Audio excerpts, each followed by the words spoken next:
হরে কৃষ্ণ, রাধাস রসে সবাইকে স্বাগত। আজকে আমি বানাবো একাদশী স্পেশাল রেসিপি সাবুর পকোড়া। তো তার জন্য আমি নিয়ে নিয়েছি 250 গ্রাম মোটা দানার সাবু এবং সেটা 1 ঘন্টার জন্য আমি ভিজিয়ে রেখেছি।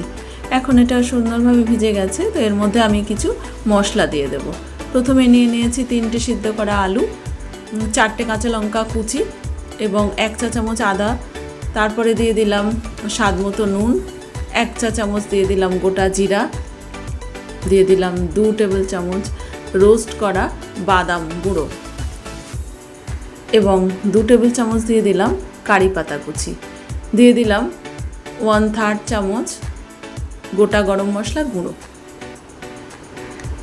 এবার এই সব মশলাগুলোকে আমি ভালো করে হাত দিয়ে মিক্সড করে নেব। ভালো করে মাখা হয়ে গেলে গরম তেলে আমি একে একে এগুলোকে ফ্রাই করব। তেল গরম হয়ে গেছে, এবার আমি এগুলোকে তেলের মধ্যে দিয়ে লো ফ্লেমে আমি ভেজে নেব। আপনারা অন্যরকম শেপ দিতে চাইলেও দিতে পারেন।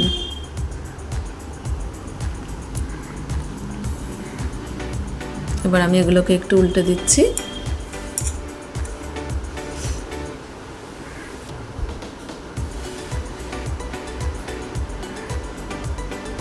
এখন ভালো করে ভাজা হয়ে গেছে। এবার আমি অন্য একটা পাত্রে এগুলোকে ট্রান্সফার করব এবং বাকিগুলো আমি সব ফ্রাই করে নেব এইভাবে।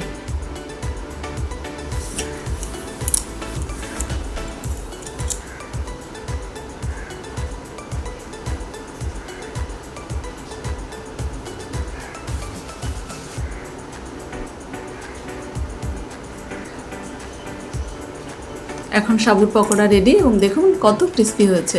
আপনাদের যদি এই রেসিপি ভালো লেগে থাকে অবশ্যই কমেন্ট করে জানাবেন এবং সাবস্ক্রাইব করবেন। হরে কৃষ্ণ।